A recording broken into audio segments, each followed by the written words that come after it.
Fê, Oba! se ESG fosse um romance, você acha que teria um final feliz? Cara, segundo o nosso convidado, tudo vai depender da governança dessa história. Verdade? Verdade, vamos ver? Vambora. Depois da vinheta.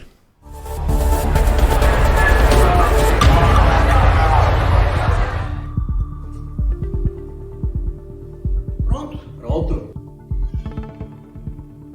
Sejam muito bem-vindos a mais um episódio do podcast Para e Ponto. Isso mesmo, lugar onde gente e meio ambiente se encontram. E aí, Flavião, tudo beleza? Tudo em paz contigo. Tudo bem também. Continue tudo joinha, assim. Né? Que continue assim. Mas antes de começar mais um super papo aqui no Para e Ponto, eu quero lembrar, se inscreva no canal, galera. Isso mesmo, deixe seu like, comentário, sugestão, acione o sininho aí da rede social. Assim mais gente tem acesso aos papos que a gente tem aqui todas as quartas-feiras. E também estamos no Apoia-se agora, Flavião. Bem lembrado. Né? Isso Passei aí. lá hoje cedo, então passe você também, o link está na descrição, apoia.se/pariponto. Saiba como ser um apoiador do canal, ter vantagens exclusivas, acessar aqui o nosso estúdio, reuniões de pauta, conhecer bastidores, enfim, tem muita coisa interessante.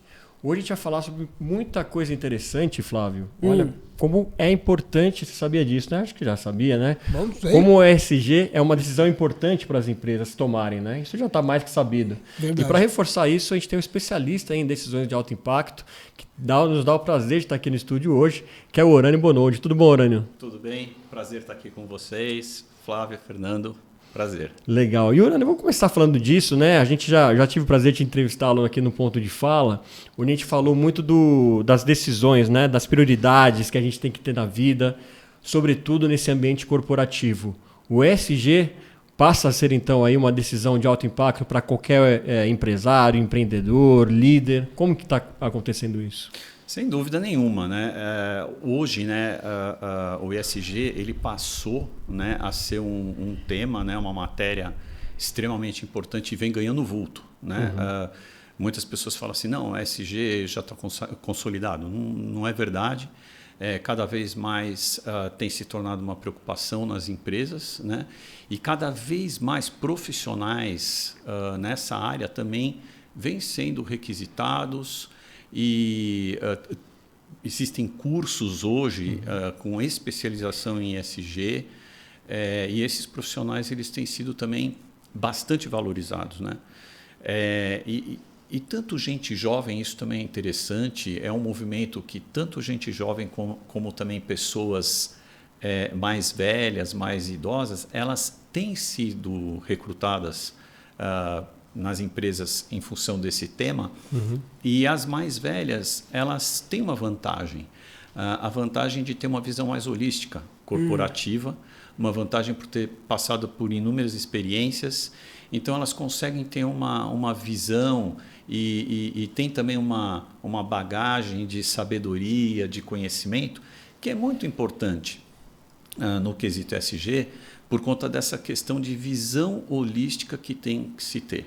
Né? Porque muitas ações no ESG, às vezes elas são pontuais e por serem pontuais, nem sempre as pessoas elas estão verificando quais são os outros possíveis impactos que aquelas ações podem estar causando. Os desdobramentos. Né? E nem sempre ela pode ser efetiva. Nem sempre ela pode estar trazendo um benefício, porque ela pode estar causando um outro dano em outro quesito, em um outro tema. Então, é muito importante essa visão holística. Né? Então, as pessoas que estão ali responsáveis por essa área ESG nas empresas, elas têm que ter essa visão. Né? Isso é muito importante. E é legal ele falar isso dos profissionais mais experientes, né, Flávio? Que a gente vê muita gente até dizendo que, do contrário, é bom a gente ver esse equilíbrio, porque falam que a agenda ESG é uma agenda dos jovens, os jovens profissionais que estão. Então é bom saber que a liderança dos mais experientes ali tem um papel importante até para eles se sentirem participantes disso, né? Sem dúvida nenhuma, né? E assim, até como uma segunda carreira. Isso é porque às vezes, né, as pessoas elas vão ali fazendo a carreira corporativa, ela vai caminhando, etc. E às vezes pode se tornar algo que cansa, né? Algo que a pessoa às vezes ela quer dar uma pivotada. E ESG é uma grande oportunidade dessa pivotada, porque realmente as pessoas com mais experiência elas vão nadar melhor nesse campo do ESG. É uma vantagem que ela tem. Não significa que vai nadar melhor, mas sem dúvida nenhuma é uma vantagem que ela tem pela experiência, pela bagagem que ela traz. Muito bom. Né? E no final das contas, o que a gente tem discutido bastante aqui é que pela causa que está por trás da questão ESG, que são os impactos socioambientais, se a gente pegar um deles, as mudanças climáticas, né, já está em emergências, já está em colapso climático, que a gente já tem começado a falar, sim. É uma pauta que envolve todo mundo, né? Então, no final das contas, acabou unificando, de certa forma, ao invés gerações, né? Exatamente. Unificando as gerações num objetivo comum de resolver essa questão, né? Então, isso favorece essa história. Agora, aproveitando essa linha, como você falou da importância do ESG nas decisões de alto impacto, Sim. Mas a questão socioambiental, ou as questões socioambientais que estão por trás disso tudo, né? Que são as questões de inclusão, de diversidade, as próprias questões ambientais e tudo mais, você entende que já são os impactos das ações nessas áreas, já são de fato entendidas, ou entendidos, os impactos são entendidos como altos?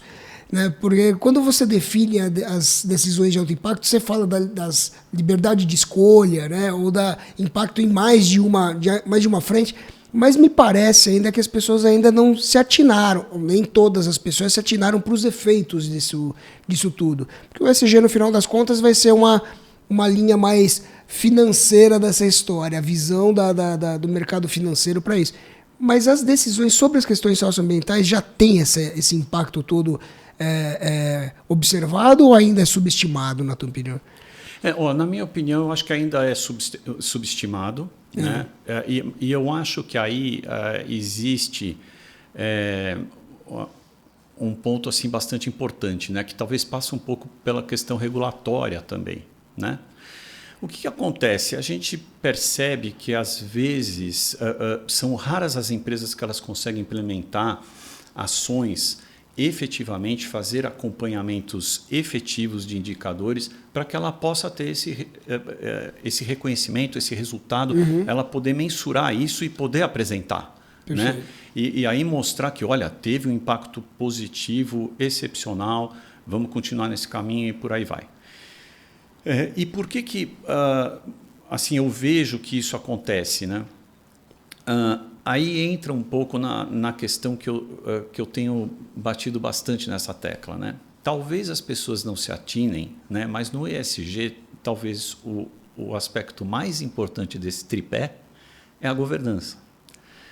Então, ali da governança é que vai emanar, né, as diretrizes de como aquela empresa ela pensa, por exemplo, questões socioambientais, como ela pensa que ela pode criar e fazer um mundo melhor. Isso parte e emana dos seus valores. Né? Então, valores bem definidos, propósitos bem definidos, dali vai sair a prática, como que ela vai executar programas socioambientais efetivos. E muitas empresas, né, a gente tem que elas também determinando qual é o seu propósito, né, a sua vocação e os seus valores, dali ela também vai entender no que ela é forte, no que ela é boa em fazer. Porque os movimentos que às vezes a gente vê são movimentos erráticos de ESG. Né? A pessoa fala, é bacana fazer ESG, então vamos fazer isso, vamos fazer aquilo. Não tem continuidade, não tem uma mensuração dos efeitos. Então, agora, se a empresa ela se autoconhece bem, sabe quais são seus valores, sabe naquilo que ela é forte, ela fala, eu vou seguir este caminho aqui e esse caminho ele vai me desdobrar para uma ação cada vez mais holística, cada vez melhor e maior. E por que é importante também essa questão da governança? É porque dali as pessoas vão entender o que elas precisam fazer. Os colaboradores da empresa eles vão entender o que eles precisam fazer. Porque a empresa ela vai deixar claro o que é fundamental para ela nesse quesito ESG. Da mesma forma, se os colaboradores eles não sabem exatamente por que eles estão naquela empresa e o que eles fazem naquela empresa, ações de ESG passam pela mesma questão, né? Pela mesma questão. Se eles não souberem exatamente o que eles precisam fazer no quesito ESG, fica tudo errático, fica tudo muito difícil. Então, assim, para mim, todas essas questões elas estão interligadas. E também o fato regulatório. O que eu quero dizer com o fato regulatório? As empresas são cobradas por resultados. Então, o que acontece? Aquelas empresas que não fazem nada, em detrimento com as que fazem, pode aí, por uma forma de avaliação do mercado, ter uma vantagem competitiva. Ela pode ter um resultado melhor por não investir em ESG. Claro. E hoje, né, é um dado até bastante recente, grandes corporações, foi feita uma pesquisa pela Oliver Wyman, que 60%, arredondando, 59%, alguma coisa, 60% de grandes corporações americanas, europeias e brasileiras, 60% delas investem menos de 5% do CAPEX. É pouco. Porque você pensa assim, todo o investimento que ela faz em ativos, né, em ativo fixo, menos de 5% são ações socioambientais. Para empresas gigantescas, né? São empresas realmente relevantes. Então, a gente vê que ainda falta, ainda tem muito que se fazer. E, assim, claro que impacto positivo existe, é óbvio que existe. Empresas, principalmente, que praticam ESG de uma forma bastante profissional, claro que o impacto positivo existe.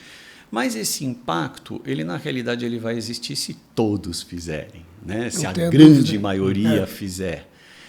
Não adianta um aqui fazer, outro ali fazer, né? Todos precisam fazer. Então, por isso que eu acho que parte fundamentalmente dessa questão de ter muito bem estabelecido a governança corporativa junto com a questão regulatória. Aí eu acho que a gente, de fato, vai sentir os efeitos de uma forma bastante positiva. Que é onde a gente fala da importância da implementação de políticas públicas para que você, no final das contas, direcione, né? Parametrize o caminho que as empresas têm que seguir. Senão... Exatamente, porque senão é aquela coisa. Quem não faz, sabe... Consegue nem mensurar, né? Não mensura, tem vantagem competitiva, claro. Porque não está pensando na perenidade, não está pensando na sustentabilidade do planeta, não tá, sabe? E vai de qualquer jeito e assim, de certa forma, ele vai ter um resultado melhor. Então, aquelas empresas que estão tentando caminhar por esse caminho, mas vê esse tipo de coisa acontecendo, fala, caramba, eu preciso dar resultado para o acionista, o outro lá não faz, o resultado é melhor. O que eu faço? É complicado, né? Então, a questão regulatória ela acaba sendo também muito importante, né? É importante que o governo participe disso e crie regulação para que todos pratiquem, né? Com o agravante de que essas questões socioambientais e o ESG são sempre resultados de longo prazo, porque são jornadas longas. Sim. Então, se você não tem esse tipo de direcionamento, é muito mais fácil você fazer ações paliativas ou greenwashing ou, enfim, superficiais. E agora, Urani, é legal você tocar no tema de governança, porque eu também tenho a sensação que ele é o patinho feio das 3 letras, né? Sim. Todo mundo automaticamente já está se adaptando ao E, né? Ao social, ao meio ambiente. E como que começa, então, né? De quem que é esse chapéu na empresa? Essa é a dúvida das pessoas. Quem que vai comandar isso? Quem que vai ter a governança sobre isso? Sim. Acho que, sobretudo, nas pequenas e médias empresas, talvez as grandes já tenham isso mais estruturado, né? Então, como que a gente começa a ter uma governança dentro da empresa voltada para o ESG? E se também não é uma hora de rever os valores da empresa, né? Porque muitas empresas criaram valores no mundo que não se discutia ESG. Perfeito. Então, quem fica com esse chapéu na empresa e se é hora de a gente rever e uma oportunidade, de repente, de ter valores mais próximos do que é a sociedade hoje? Tá, legal. Posso dar um passo anterior? Claro, por favor. que é o seguinte, né? Eu adorei. Você fala assim, me parece que o G é o patinho feio. Pois é, né? Mas ninguém gosta de falar muito dele, né? Mas por quê? Por quê? Porque é legal falar que eu sou socioambiental responsável. Claro. né? É bacana falar que eu cuido das minhas pessoas. Todo mundo quer ouvir isso. Bacana falar que eu cuido do meio ambiente. Nem sempre cuida, né? Ou cuida de forma até errática. Tem que tomar cuidado lá com a questão do greenwashing, né? Quer dizer, sabe, fala, tá, mas está praticando. E está aí. Aonde está a prática? Aonde está fundamentalmente a certeza que será praticado? Está na governança. Tá. É aí. Então, de quem é esse chapéu? Esse chapéu é do controlador, esse chapéu é do sócio controlador, é do dono, não importa o tamanho. É daqueles que comandam a empresa.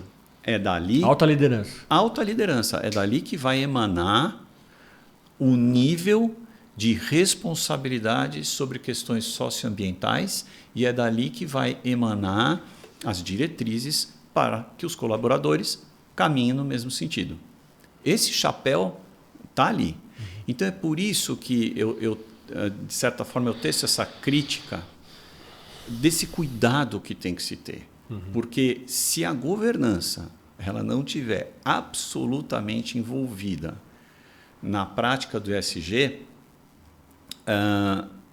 as ações elas serão descoordenadas, elas correm o risco de serem ações pontuais e que, eventualmente, de um outro lado daquela ação, você pode, eventualmente, estar criando algum impacto negativo não medido e por aí vai. Um exemplo assim que hoje tem se discutido pra caramba, né? O carro elétrico. Sim. Carro elétrico na Europa. Aonde você carrega as baterias do carro elétrico na Europa? Termoelétrica. Você está poluindo em outro canto.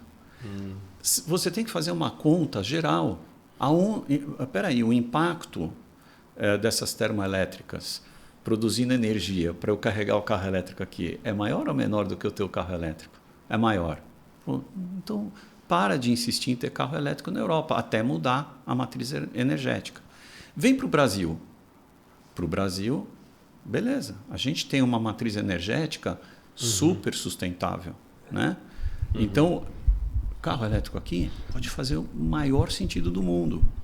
Então, são essa visão holística que tem que se ter para você ir buscando a melhor equação. A equação que, de fato, traga um impacto benéfico para a sociedade como um todo, né? Claro. Pensamento de mundo, né? Porque você pode até falar assim, mas as termoelétricas da Europa, não sei, vem da Rússia, vem não sei, China, sei lá de onde vem. Está causando impacto lá. Exato. A gente quer isso? Acho que não, né? Não deveria, pelo menos, né? Não vamos jogar sujeira do canto de lá e limpar aqui. Não, eu acho que a gente tem que olhar o todo, né? Até porque voltando para aquele assunto da integração, a gente falou das gerações, mas agora a gente pode incorporar para o mundo todo, né? É uma questão de para segurar o aumento da temperatura global, tem que ser uma ação global, caso, né? Não basta ser local. E ver como essa questão é importante, né? O discurso não é esse? Exato. Como é que está a prática? Exato. Então, assim, eu bato muito nessa questão. E a prática está na governança. A governança vai ditar a prática. Então, se você não tem esse lado do tripé muito bem estruturado, sabendo o que precisa ser feito, o resto destrambelha. Voltando um pouquinho... Eu só pedi para complementar o lance dos valores, né? Sim, porque para a gente realmente... eu vejo, pelo menos, né, Urano, ver se faz sentido esse raciocínio, de uma chance da gente criar novos valores, e não simplesmente tentar adaptar o que a gente já tem. Eu acho que muita empresa faz isso, né? Não vou abrir mão do que eu já tenho, eu vou... Mas acho que é uma oportunidade, né? O mundo mudou, poxa. Não, e não tenha dúvida. E olha, é assim, né? Eu presto algumas consultorias, né, de planejamento estratégico em empresas. Eu sempre revisito valores. Porque, assim, os valores, eles podem mudar. Eles são mutáveis. Na nossa vida, eles mudam. Sim. Né? Tem alguns que a gente até joga fora, né? E vamos praticar uns mais elevados, melhores e tudo mais. Por que a empresa não pode fazer esse exercício? Sem dúvida nenhuma, Fernando. é fundamental. E não é uma revisita agora, porque tem essa transformação. É uma revisita que pode ser feita constantemente. A cada ano, uma revisão, a cada 3 anos, por que não? Né? Então, sim, é uma excelente oportunidade, sem dúvida nenhuma. Não, então, aproveitando, foi boa a tua intervenção, né? Porque entrou num assunto que eu ia falar da história dos valores, mas eu digo assim, a gente costuma usar a empresa, eu falo são entidades abstratas, né? A gente então cria empresa, governo, que no final das contas são pessoas, né? E aí, aproveitando o que você falou agora das consultorias e tudo mais, foi depositado em cima da governança, em cima do G, uma responsabilidade que muitos que estavam com esse barco já andando, eu não sei se tem capacidade de absorver, porque é uma mudança, claro, não é uma mudança, para muitos é uma mudança que tem acontecido nos últimos 6 meses, mas para o mundo é que tem acontecido nas últimas décadas. Sim. Mas pelo que você vê nas consultorias, os contatos com as empresas, e principalmente com as pessoas que estão nesses cargos de liderança, você vê de fato as pessoas preparadas para essa demanda que foi colocada, ou você vê as pessoas ainda, o que eu faço, para onde eu vou? Claro que tem as exceções, mas na média como é que está isso daí? Na média é o que eu faço, para onde eu vou. Para onde eu vou. A maioria, e o que eu vejo também muito é assim, dizer que se pratica. Mas você vê assim uns escorregões enormes de outro lado. Então assim, não tem uma política clara. Eu não vejo isso nas empresas. Eu vejo que elas querem muito. Elas querem muito chegar lá. Elas querem no discurso, na vontade de querer. Mas o déficit na prática é bastante grande. E assim, questões que eu vejo que eu classifico como erráticas mesmo. Fazem determinadas ações bacanas, por exemplo, você pega uma indústria, é um caso real, certo. Não vou citar o nome, claro. Mas fazia direitinho ali o tratamento dos resíduos que eram produzidos na fábrica. Era uma indústria. Mas, por outro lado, assim, um dia eu caminhando por lá, eu faço isso, né? Eu vou, não fico só lá no escritório, tal, vou rodar a empresa, tal. Eu vejo um fumacê lascado lá. Os caras tocando fogo no arquivo morto. Não, o resíduo estava tudo certinho, mas o arquivo material de escritório, 1000 labaredas, chama. Caraca. Eu voltei lá no caso ali era o dono, né? Falei assim, gente, o que é isso aí? Realmente o cara se sensibilizou, falou, nossa, então assim, vê como é errático a coisa. Então assim, se você não tem, né, essa política muito clara, muito bem estabelecida, uma pessoa cuidando disso, por exemplo, o que a gente vê muito? O tratamento de resíduo. Quem é que estava fazendo esse tratamento de resíduo? As pessoas da fábrica. Então aí você vê muitas empresas fazendo do ESG um puxadinho. Então o cara do controle de qualidade, ele vai ser o ESG também, acumula. O RH vai ser o ESG também, acumula. Então, assim, não é para acumular, porque não vai ter essa visão holística. Não vai. Um profissional de ESG, ele vai olhar o todo. E ele vai estar preparado para fazer as continhas dos impactos que uma ação aqui pode dar em outras áreas. Se fecha bem a equação e o impacto é positivo com relação a todas as áreas, vamos em frente. É a história lá do copo de papel ou copo de vidro? O copo de vidro, você fica lavando, vai um monte de detergente que aí compromete o meio ambiente. O copo de papel, ele, né, acaba sujando o meio ambiente, tal. Cada caso é um caso. Será que na empresa que você está ali lidando, será que não pode ter um copo plástico e a pessoa usa apenas um por dia? E talvez isso não traga um impacto melhor do que ser copo de vidro ou aqueles lá de encher que você lava, sei lá. Enfim, a pessoa tem que olhar de forma holística, porque só um ou só outro pode não ser a solução, mas a solução pode estar talvez no meio. Né? E um perigo que rola aí, só te interrompendo, Urânia, de algumas empresas quererem copiar algumas receitas Isso. prontas de outras empresas, mas Isso. as empresas são diferentes, né? Exato, as empresas são diferentes, os meios são diferentes. O exemplo do carro elétrico que eu dei aqui, os meios são diferentes. É tudo diferente. Por isso que você tem que ter essa visão holística. Porque senão você não capta isso. E aí você pega a formulinha lá do cara, então vamos fazer aqui. Olha que beleza. Vamos copiar. E, de repente, está tudo errado. Né? Não está conferindo um impacto positivo que se esperava. Né? Essas são as duas pontas, né? Eu sempre brinco que tem coisas que você precisa olhar de microscópio e tem coisas que você precisa olhar de satélite, né?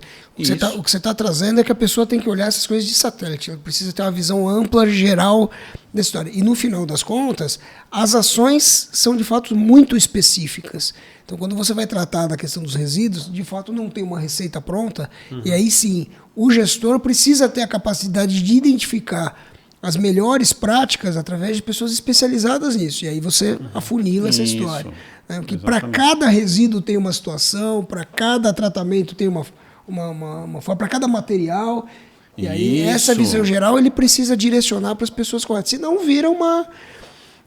Na época que eu comecei a trabalhar com a parte de meio ambiente, era sempre o técnico de segurança que acumulava as duas funções. Técnico de segurança. Que era sempre uma boa pessoa, sempre um cara muito bacana, preocupado com a questão da segurança, mas que não entendia nada das questões técnicas da área de meio ambiente. Né? Isso mudou com o tempo, mas na parte da questão ESG isso continua da mesma forma. Queria voltar um pouco no lance do greenwashing, Urânio, porque na minha visão, assim, a dificuldade de tomar decisão sobre que ação tomar, né, ou que aspecto do ESG começar a fazer na empresa, acaba gerando uma bola de neve depois que vai cair também na comunicação, aquela pressa para comunicar, já chama o pessoal da imprensa, vamos falar que a gente está fazendo isso e tal, né? Até em cima do seu livro, que depois a gente vai colocar o link aqui na descrição, né, de decisões de alto impacto, como que a gente organiza, então, o mindset da empresa, né, para tomar essa decisão? Como é que a gente organiza isso? Quais seriam os passos para a gente tomar a decisão que vai funcionar melhor aí no aspecto do ESG? Olha, Fernanda, assim, isso está ligado à vontade e à vocação da empresa. E para mim, isso vai estar estabelecido nos valores. Tá. Então, assim, nasce ali nos valores e existe um papel fundamental da alta gestão na prática, em praticar os valores.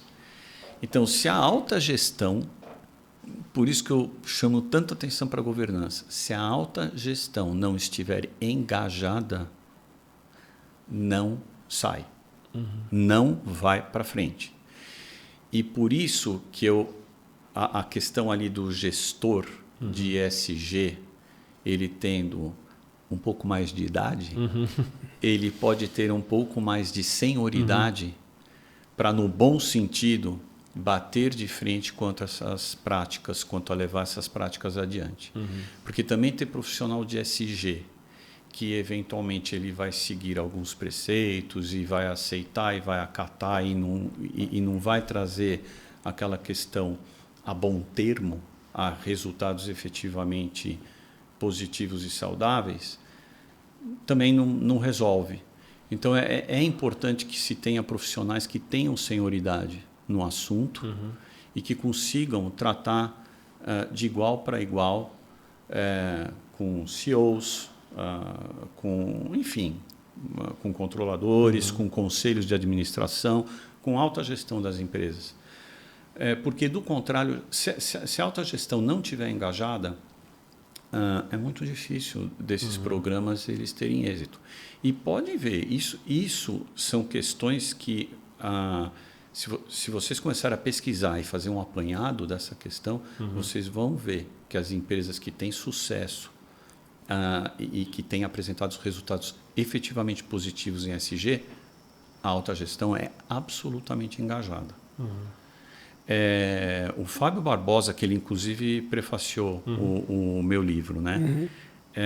Você imagina que ele nos idos dos anos 2000, começo do ano 2000, ele, por exemplo, sem ter a sigla, sem conhecer esse nome, ele praticava ESG no Banco Real, uma instituição financeira, praticando ESG.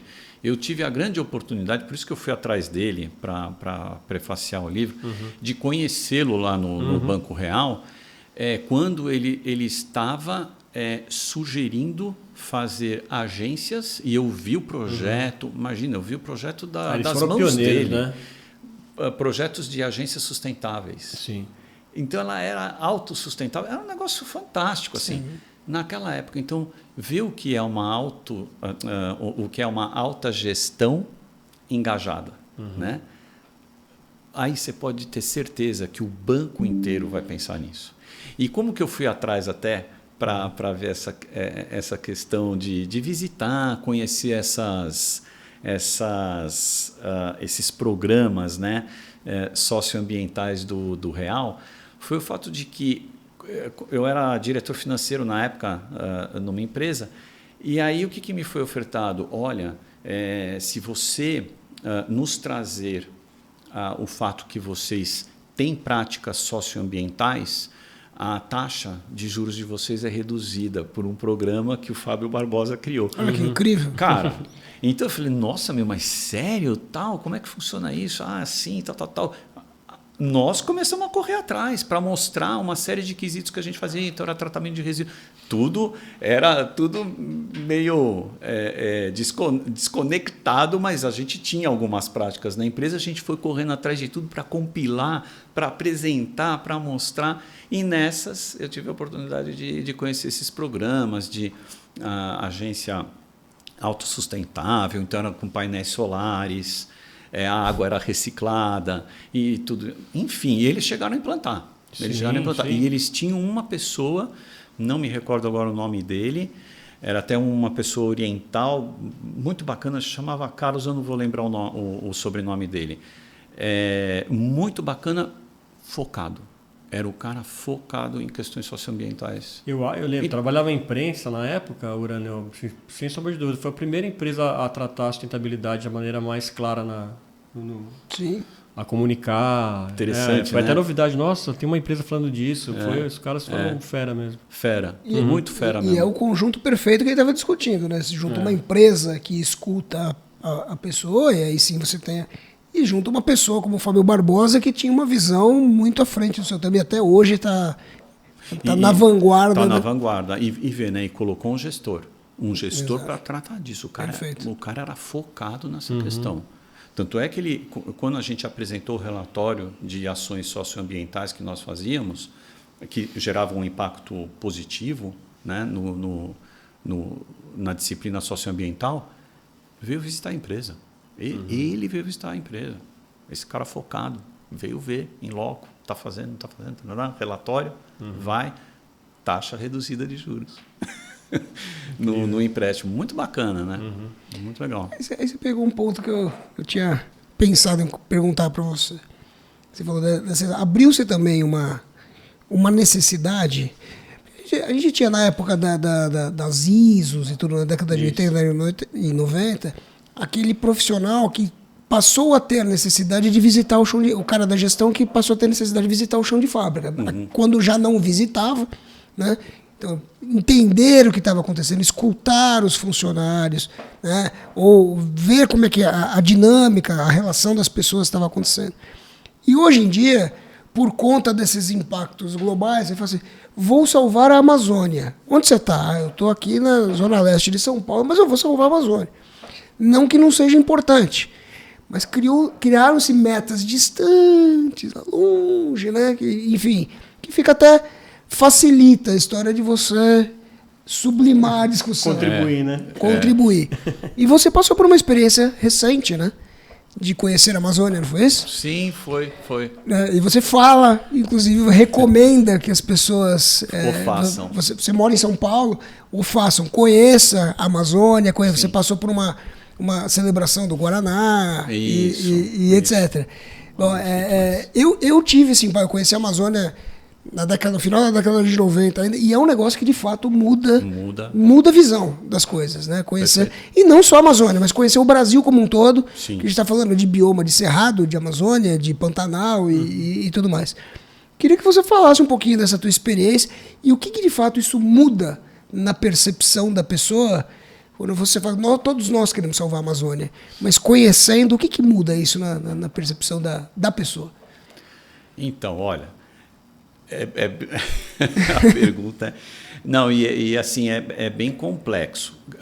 Muda o quê? Né? Ou talvez a gente consiga ter uma confirmação daquilo que intuitivamente a gente imaginava. Né?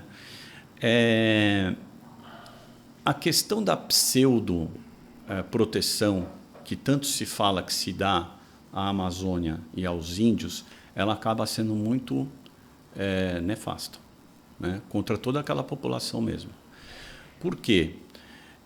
Eles ficam absolutamente isolados e terras de preservação, nossa, e agora, né, a gente está discutindo Exato. Isso aí da questão do marco temporal, né? Só para contextualizar, você teve uma experiência em uma tribo indígena da Sateremaué. Lá enfurnada na floresta mesmo. O local é bem ermo. Para você ter uma ideia, são 50 minutos de voo e depois mais 1h40, quase 2 horas, né, de barco e barco veloz, né, que são aquelas voadeiras de rio e até chegar na tribo. Uhum. Então, assim, é uma região bastante distante de Manaus, é uma tribo bastante isolada e que, inclusive, ainda faz rituais bastante, digamos, para os nossos olhos, bastante... pitorescos. Eu diria primitivos. Primitivos. Tá.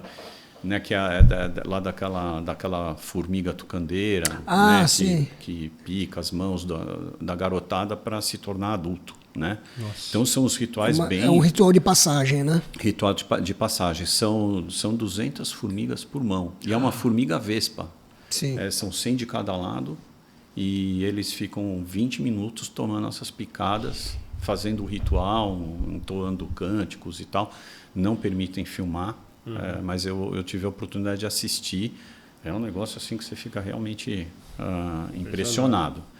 Mas o que acontece? Né? Você acaba criando essas regiões de reserva e o que acontece? Os povos primitivos, nas regiões de reserva, eles não podem plantar. Eles não podem cultivar nada. Eles são multados por IBAMA, seja lá o que for, por todos esses órgãos. Então, na realidade, você está conferindo a essa população, aos povos primitivos, você está condenando eles a uma vida muito ruim, dura, e não está dando a eles... E isso você escutou lá deles? Foi Isso que foi muito bacana, porque eu escutei deles. Por quê? Com toda a simplicidade deles, o que um cacique de uma tribo me falou? A gente quer tudo de melhor que o branco tem. E a gente quer transmitir para o branco tudo de bom que nós temos. A gente não quer, e jamais vamos perder a nossa cultura, mas a gente quer demais aprender o que os homens brancos aprendem, o que eles sabem, e como sabem cultivar as coisas, e como sabem fazer as coisas, e o conforto que tem o homem branco. Porque eles estão vendo para cima e para baixo esse conforto passando, mas vivem de forma miserável. E aí isso abre as portas para o quê? Para o garimpo ilegal, para os madeireiros ilegais. Esse pessoal leva... E eu vi isso lá, tá? Ouvindo de uma pessoa que fazia segurança da entrada da reserva. Era um indígena que fazia essa segurança. Uhum. É uma luta desigual. Ele vê o garimpo ilegal entrando, ele corre lá com uma lanchinha e fala, dá para você não entrar? Dá para você não ir? Os caras armados. Os caras armamento forte.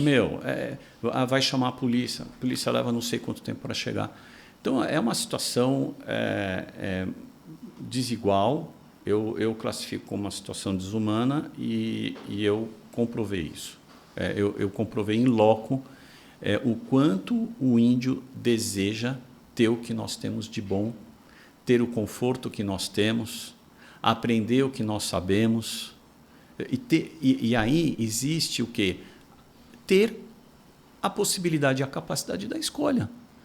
Não necessariamente quem estudou e de repente estudou numa universidade necessariamente vai mudar para a cidade grande, mas ele pode aplicar tudo isso que ele sabe próximo da sua aldeia, na comunidade dele. Na comunidade dele, né? Não tem problema nenhum. Então, assim, eu vi isso em loco. E 2 depoimentos de cacique falando a mesma coisa, né?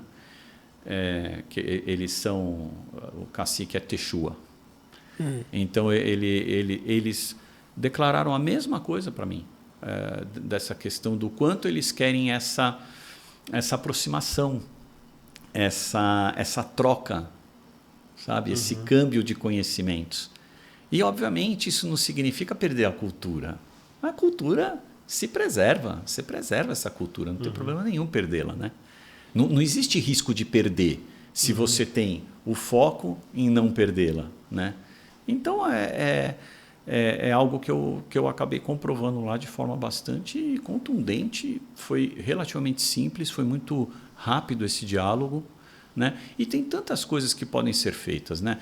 Por exemplo, explorar um turismo bacana, um turismo legal, um turismo confortável. Nossa, eu fui para lá, gente, pergunta para mim se eu oriento a pessoa a fazê-lo da forma como eu fiz. Eu tenho que fazer um monte de disclosure, né? Você aceita dormir chão batido, numa rede, morcego, barata, animais entrando, saindo, tal. Você consegue? Eu estava dormindo 2 horas por noite, meu. Nossa. Eu fiquei 3 noites lá. Cara, porque é um negócio apavorante. Sabe, é pássaro, é morcego, é barata no chão. É um negócio assim horroroso, cara. Né? Mas você vê a abertura dos indígenas para potencializar esse turismo lá? Super. Você precisa ver a recepção que eles me fizeram. Você fica até...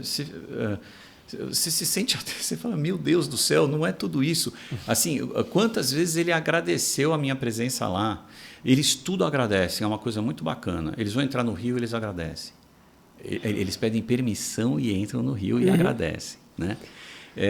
Vai entrar na floresta, ele pede permissão, agradece que foi permitido e entra. Que eu fui também com eles caçar, né, as formigas tucandeiras para fazer o ritual. Então a gente entrou numa floresta bem fechada e então na entrada da floresta ele pede permissão, agradece e a gente entra. E quando eu cheguei lá, ele ficou agradecendo. Eu falei, meu Deus, o que eu faço? E eu falei, não, eu que agradeço você ter me recebido. Não, mas nós agradecemos a tua presença. Então é assim uma receptividade fantástica. E eles fizeram de tudo para eu estar confortável, né? A ponto de colocar, inclusive, 2 indígenas dormindo na mesma tábua que eu, para qualquer coisa que eu precisasse, para ficar mais seguro e tudo. Assim, é uma coisa impressionante. Então, assim, a gente percebe que eles querem muito ter essa interação e porque, de novo, eu repito, eles veem essas coisas boas. Né? Olha esse conforto que nós temos aqui. Né? Nós temos um ar-condicionado, nós temos todo esse aparato, nós temos toda a tecnologia ao nosso dispor. Por que eles nós, né, estamos condenando eles a não ter esse conforto? Por quê? Né? E por sua experiência lá, Urânio, você acha que... Claro. Por que nós estamos condenando-os a não ter a escolha, né, de poder também ter esse conforto? Porque pode ser que muitos não tenham essa necessidade ou essa vontade, mas condená-los a não ter, né, o direito de escolha, né? Eles são brasileiros. Pois é. Eles são brasileiros. Na verdade, eu acho que povos nativos. Eu acho que a proposta passa exatamente por isso, né? Primeiro, não colonizar, então dar opção de escolha e não querer... não impor, esse é o primeiro ponto, até porque tudo que você está descrevendo na verdade, a constatação da relação diferenciada que os povos originários têm com o ambiente em que vivem. É o agradecimento e a permissão para entrar no rio, é a relação com essa fauna e essa flora que tanto te impressionou, os morcegos, as baratas e tudo mais fazem parte desse contexto, né, da floresta e tudo mais, mas é a garantia de que eles tenham a segurança de ter as suas terras preservadas, o seu ambiente preservado, sem a invasão de garimpeiros e exploração. Até porque a exploração sustentável da floresta ela deve ser, de fato, como acontece com o cacau na Bahia ou mesmo no Pará. Sim, né? sim. Acontece, os povos originários têm isso na sua cultura original mesmo, né? De fazer essa. Até porque eles sabem que se eles degradarem todo o ambiente que eles vivem, acaba a própria residência. Eles matam a terra em que é sustenta de todos os sentidos, espiritual e fisicamente. Então, eu acho que é esse o ponto. É deixar a possibilidade de que eles convivam com isso sem, de fato, serem relegados a uma estrutura medieval, né, de que você não tem acesso. A gente conversou com o Pepe, da aldeia Cricati, do Maranhão, da Amazônia, no Maranhão, e conversamos aqui por streaming, né? Ele na aldeia. E é exatamente isso, é aquela história, você é um indígena, mas você usa iPhone, e daí? Pior que a gente fala isso. Qual o problema? E daí? E daí? Né? Agora, o que a gente tem que tomar cuidado é como esse iPhone chegou às mãos do indígena. Claro. Por quê? Porque se chegou porque prestou favor a madeireiro ilegal, a garimpeiro ilegal. Agora, e por que não chegar por cultivo que ele tenha feito? Porque se pegar os povos originários, você imagina se eles vão degradar? Eles já sabem, eles fazem, né, normalmente um cultivo, como é que se fala? Rotativo. Porque eles sabem que se você fizer aquela coisa intensiva, você acaba degradando. Então, são pessoas que têm essa consciência. Então, assim, para mim, eles são os caras que vão fazer, seja lá o que plantio for, vão fazer de uma forma extremamente sustentável. Eles vão ser os primeiros a entender a maneira como tem que fazer o manejo e tudo mais para ser sustentável. Claro. Né? E a gente não está falando aqui de derrubar florestas. Tem áreas e áreas e áreas que podem ser plantadas que não vai oferecer qualquer risco para a floresta e tudo mais. Desde que seja exatamente uma exploração sustentável e não degradante. Não predatória. Né? Até porque a troca do iPhone por madeira é reativar o modelo de 523 anos atrás de trocar espelho por pau-brasil, entendeu? Perfeito. Então não muda o modelo, você só atualiza a troca. Atualiza a troca, exatamente. A árvore continua sendo a mesma. Era o espelhinho, era o cigarro, era não sei o quê, agora virou o iPhone, um motor de popa, um barco. Exato. Sabe? Então é isso que precisa ser combatido de uma vez por todas. Nessa linha dos produtos aí, dá para dizer que é uma oportunidade, então, de não só aguardar políticas públicas ou estados intervirem, as empresas também podem participar disso, você acha, Urânio? Desculpa, as empresas fazerem ações lá, enfim, ajudar a ter essa escolha, ajudar a desenvolver, não só ficar esperando o Estado. Né? Eu acho que uma empresa de tecnologia oferecer, se vocês quiserem, a gente instala aqui internet para vocês, por exemplo. Pode ser, mas eu acho que entra na mesma linha que se você não tiver uma parametrização, uma orientação, vira alguma coisa pontual e sempre positiva. Né? Eu acho que tem que ter regulação. É uma região muito sensível. É muito sensível, tem muitos problemas. Mas eu acho que o caminho que nós estamos tomando, principalmente agora nessa votação aí do Superior Tribunal, para mim assim é tiro no pé da população indígena.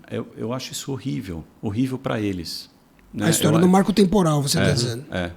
Eu acho que o resultado é terrível para a população indígena, porque de que vale você ampliar? Por exemplo, hoje era marco temporal, né? Tudo que tinha, as terras que eles ocupavam ali até 88 e tal, eles eram deles.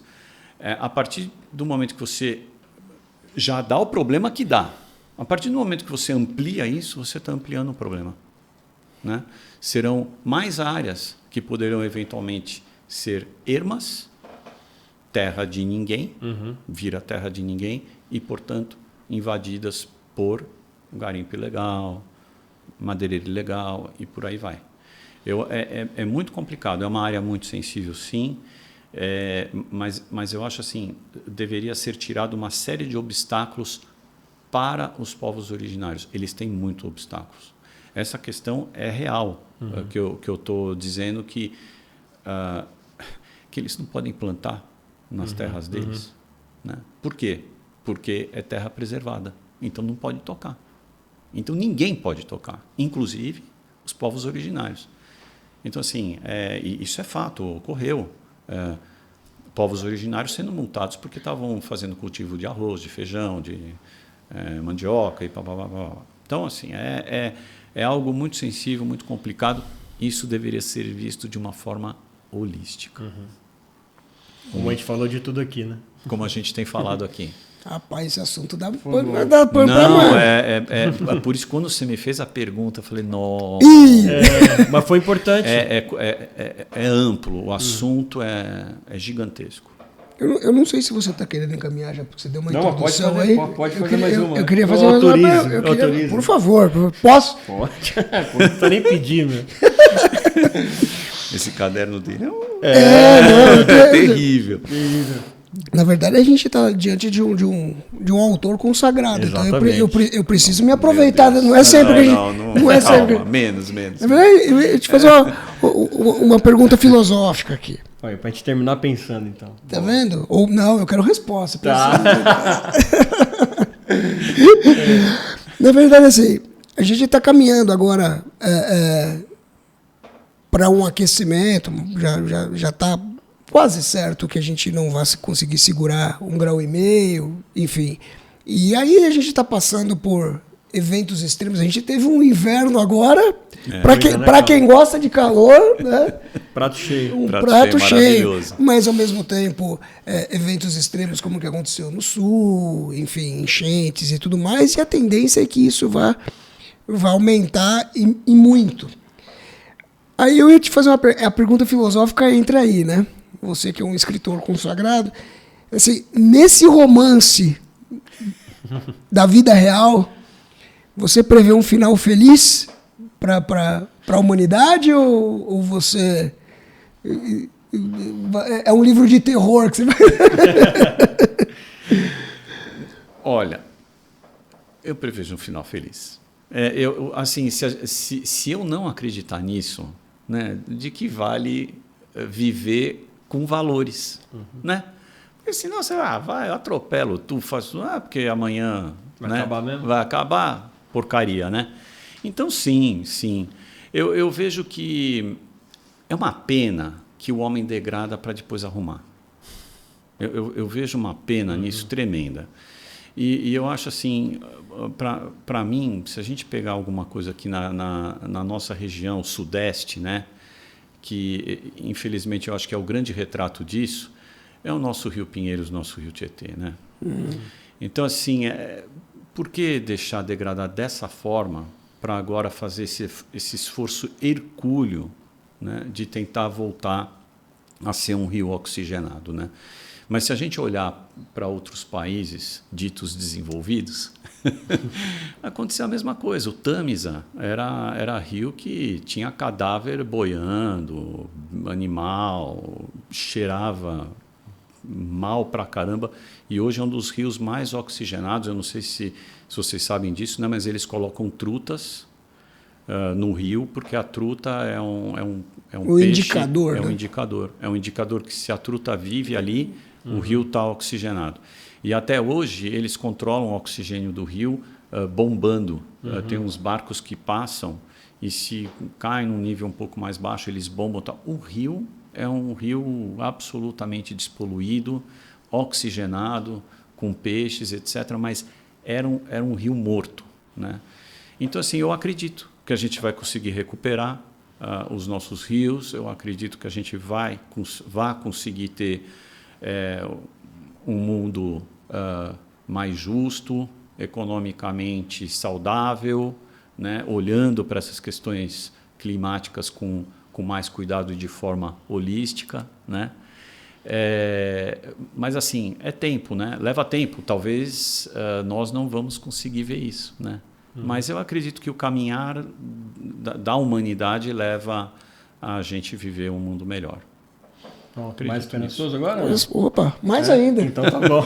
Urânio, muito obrigado. Muito bom de poder falar de decisões de alto impacto. Para a gente aqui, ESG é uma decisão de super alto impacto. Então, ter você que é especialista nesse assunto falando sobre, para a gente é muito importante, muito relevante. Quero que você deixe sua rede social e também onde encontrar o seu livro, por favor. Ah, tá certo. Bom, os meus livros podem ser encontrados Amazon e todos os marketplaces, né? E eu acho que as grandes redes de livraria, em todas elas, os livros estão presentes, né? E rede social, o meu nome ajuda muito. Pô, é fácil, né? É só começar com Urânio, já vai aparecer lá, tá fácil, né? Mas é Urânio_Bonoldi. Legal. Aí tem acesso a tudo. E eu tenho um site também com o blog, uraniobonoldi.com.br. Vamos deixar tudo na descrição aí para facilitar. Vai ser só clicar e se deliciar com esse conteúdo aí que o Urânio tem oferecido para a gente, que é muito bacana. Valeu, viu, Urânio? Imagina, foi um prazer, viu? Muito obrigado. Obrigado pela oportunidade. Obrigado vocês aí, gente, que acompanharam mais um episódio aqui do Pare Ponto. Não se esqueça, se inscreva no canal, deixe aí seu like, seu comentário, sugestão. Se quiser deixar uma pergunta para o Urânio, a gente vai ter o prazer de retransmitir lá na sequência. E também compartilha geral, assim mais gente tem contato com esses convidados super especiais que a gente tem trazido aqui no Pare Ponto todas as quartas-feiras. Eu sou o Fernando Tuller. Eu sou o Flávio Fernandes Salles. Esse foi mais um Pare Ponto, a gente se vê no próximo. Até lá.